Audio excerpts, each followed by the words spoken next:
পৃথিবীর সমস্ত প্রাচীন সভ্যতাগুলোর দিকে যদি আমরা নজর দিই, মানে ধরুন প্রি হিস্টোরিক সময়কালের যে সভ্যতাগুলো ছিল আর কি, যেমন হরপ্পা মহেঞ্জোদারো সভ্যতা, একদিকে হারিয়ে যাওয়া আটলান্টিস, মায়া সভ্যতা, মিশরীয় সভ্যতা।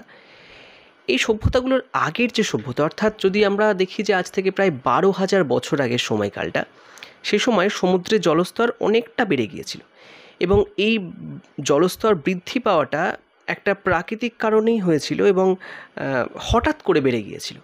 এই সময়কার একটা সভ্যতার কথা না বললেই নয় যে ভারতের পশ্চিম প্রান্তে, গুজরাটের একদম পশ্চিমে অবস্থিত দ্বারকা নগরী, যার সঙ্গে ভগবান শ্রীকৃষ্ণের একটি যোগাযোগ রয়েছে, মানে ওই শহরটি তার তৈরি করা এবং বিভিন্ন স্ক্রিপচার যেগুলো আছে, যে পুরাণগুলো আছে, সেখানে ওই শহর সম্পর্কে লেখা আছে এবং সেই শহরটি যে ডুবে গেছিল এরকম কথাবার্তাও আছে এবং সেখানকার মানুষ এলাহাবাদে মাইগ্রেট হয়েছিল।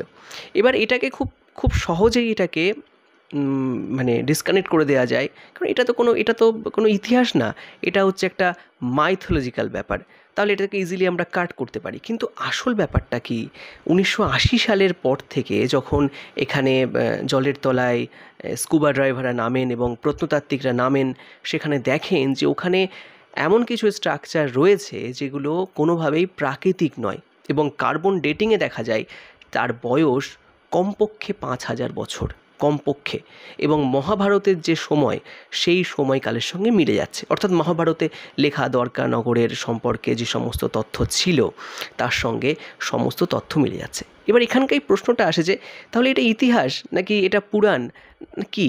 দেখুন, যখন প্রত্নতাত্ত্বিকরা এটাকে প্রমাণ করে দিচ্ছেন যে এখানে ম্যানমেড স্ট্রাকচার ছিল এবং এই জায়গাটায় মানে সমুদ্রের তলায় হঠাৎ করে হারিয়ে গিয়েছিল এবং সমসাময়িক যে অ্যাক্টিভিটিগুলো, মানে ইয়ঙ্গার ড্রায়ার্স, হঠাৎ করে জলের স্তরের পরিবর্তন একটা নতুন বা প্রাচীন শহরকে ডুবিয়ে দিয়েছিল, ঠিক এরকম একটা ঘটনা ঘটেছিল দ্বারকা নগরীর সঙ্গে। দ্বারকা বলে যেরকম নাম হিন্দি বাংলায় সংস্কৃতির নামটা পরিবর্তিত হয়। তো এরকম শহর কিন্তু সারা পৃথিবী জুড়ে বহু জায়গায় ছড়িয়ে আছে। হয়তো এখনও অনেক শহর আছে যেগুলো অনাবিষ্কৃত, এখনও আবিষ্কার করা সম্ভব হয়নি, জলের তলায় রয়েছে।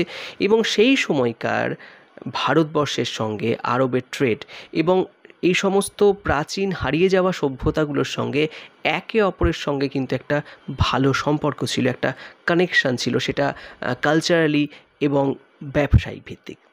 এবার একটা প্রশ্ন এখানে আসবে যে তাহলে কি এই যে শ্রীকৃষ্ণের জন্মভূমি যেটা বলা হয় বা ওখানে শ্রীকৃষ্ণের শহর যেটা বলা হয়, জন্মভূমি নয়, এটা শহর হবে, তাহলে এটা কি সত্যি আজ ছিল? এবার এখনও পর্যন্ত যা প্রত্নতাত্ত্বিক প্রমাণ, সেখানে কিন্তু পরিষ্কারভাবে এইটাকে উল্লেখ করা হচ্ছে যে সমুদ্রের নিচে এরকম একটি শহর আদপেই ছিল। এটা কোনো গল্প কথা বা মিথ না, বা একটা কাগজে লিখে দেওয়া বা একটা বই লেখা, সেটা নয়, সত্যিই ছিল। এবং সেখান থেকে এটাকে জলের বন্যায় হোক বা হঠাৎ করে জলোচ্ছ্বাসে সমুদ্রের নিচে হারিয়ে যায়।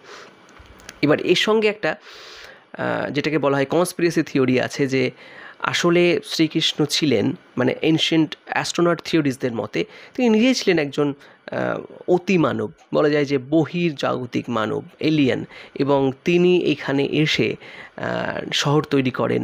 শুধু তাই নয়, মানুষের সেই সময়কার সভ্যতাকে নতুন রূপে গড়ে তোলেন এবং তিনি জানতেন যে একসময় এই শহরটি ধ্বংস হয়ে যাবে।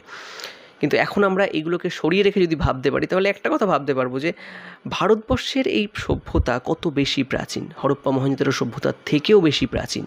শুধু তাই নয়, ভাবুন জলের তলায় পড়ে যাওয়ার পর তার কার্বন ডেটিং হয়েছে, মানে সভ্যতা যখন জলের তলায় ছিল সেই সময় কার্বন ডেটিংয়ে জানা গেল হ্যাঁ শহরটা এত প্রাচীন, কিন্তু তার আগে কত বছর এটা টিকে ছিল।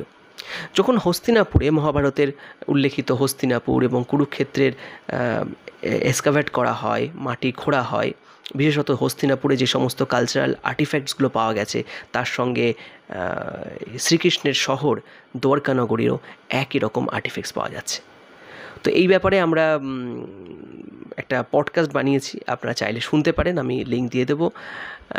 এখানে আরও বিস্তারিত আলোচনা আছে। অজানাকে এইভাবেই জানতে থাকুন। ধন্যবাদ।